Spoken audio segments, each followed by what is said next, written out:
નમસ્કાર મિત્રો, હું છું સૌરભ. વ્રજ આયુર્વેદિકમાં આપનું હાર્દિક સ્વાગત છે.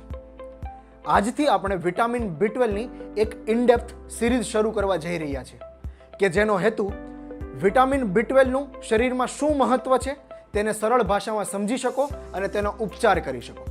તો આજનો આપણો પહેલો વિષય છે શરીરમાં વિટામિન B12નું મહત્વ, અને જો વિટામિન B12 ઘટે તો તેના શરૂઆતી લક્ષણો ક્યાં હોઈ શકે તેની વિશે વિસ્તૃત ચર્ચા કરીએ. આજે 23% કરતાં પણ વધારે ગુજરાતીઓને વિટામિન B12ની ઉણપ જોવા મળી રહી છે. વિટામિન B કોમ્પ્લેક્સમાં વિટામિન B12 સૌથી અગત્યનો રોલ પ્લે કરે છે. જેમ કે પહેલું, શરીરના નવા કોષોની રચનામાં અને તેના ગ્રોથમાં, જેમ કે શ્વેતકણો, રક્તકણો, પ્લેટલેટ અને પાચન તંત્રનું સૌથી અંદરનું આવરણ કે જેને મ્યુકોસા એપિથેલિયલ સેલ્સ લેયર કહેવાય, તેના બનવામાં વિટામિન B12નો અગત્યનો ભાગ છે. બીજું, ચેતાતંત્રના સંરક્ષણમાં વિટામિન B12ની સૌથી વધુ જરૂરિયાત છે. ત્રીજું, શરીરની વિવિધ મેટાબોલિક પ્રક્રિયામાં વિટામિન B12 મધ્યસ્થી અને અનિવાર્ય ઘટક છે. આપણા શરીરમાં વિટામિન B12ની રોજિંદી જરૂરિયાત, જેમ કે બાળકોમાં 0.9 માઇક્રોગ્રામ, વયસ્કમાં 2.4 માઇક્રોગ્રામ, સ્તનપાન કે પ્રેગ્નન્ટ મહિલાઓ માટે 5 થી 6 માઇક્રોગ્રામની જરૂરિયાત રહે છે કે જે આપણને રોજિંદા ખોરાકમાંથી મળી રહે છે. પરંતુ આપણા શરીરમાં વિટામિન B12ની ઘટ પડે તો લીવર દ્વારા સ્ટોર કરાયેલું 2/3 પાર્ટનું અંદાજિત 2 થી 3 મિલીગ્રામમાંથી શરીરને પૂરું પાડવામાં આવે છે.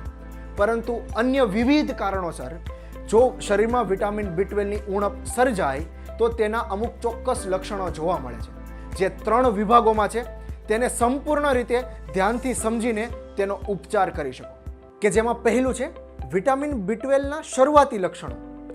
ધીમું ધીમું પણ સખત માથું દુખે, આંખે અંધારા આવે, ચક્કર આવે, શરીરમાં નબળાઈ લાગે, ઓછું કામ કર્યા છતાં થાક લાગે અને દિવસ દરમિયાનના કામોમાં કોન્સન્ટ્રેશનનો અભાવ લાગે.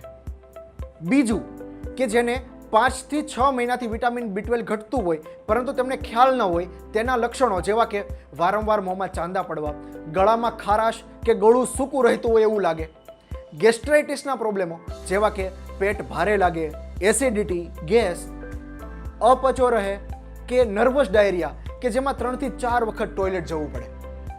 ત્રીજું, કે જેને લાંબા સમયથી વિટામિન B12 ઘટતું હોય તેઓ લોકોના એક્સ્ટ્રીમ સિમ્ટમ્સ જેવા કે શરીરે ખાલી ચડી જવી, હાથ પગ શૂન્ય થઈ જવા, શરીરે કીડીઓ ચાલતી હોય તેવો આભાસ થવો, માનસિક અસંતુલન જેમ કે યાદશક્તિમાં ઘટાડો થવો, વારંવાર ભૂલાઈ જવું, અકારણ ડિપ્રેશન કે સ્ટ્રેસનો અનુભવ થવો, ચીડચીડિયાપણું કે મૂડ સ્વિંગ, આ બધા લક્ષણોની કાં તો આપણને પોતાને જાણ થતી હોય કે અંગત લોકો તરફથી આપણને જાણવા મળતું હોય છે. આ વિટામિન B12ની ઉણપના મુખ્ય રેડ ફ્લેગ્સ કે લક્ષણો છે કે જેની નોંધ લેવી ખૂબ જ જરૂરી છે અને વહેલી તકે તેનો ઉપચાર પણ કરવો જોઈએ. આશા કરું છું કે તમને ક્લિયરલી સમજાઈ ગયું હશે કે શરીરમાં વિટામિન B12નું મહત્વ શું છે અને વિટામિન B12 ઘટે ત્યારે કેવા લક્ષણો જોવા મળે છે. વધુ માહિતી માટે વિઝિટ કરો b12greenfood.com અને તમારા બધા જ ક્વેશ્ચનો નીચે કોમેન્ટ કરો. બન્યા રહો આ વિટામિન B12ની ઇનડેપ્થ સિરીઝમાં. ત્યાં સુધી સર્વે ભવંતુ સુખીના, સર્વે સંતુ નિરામયા.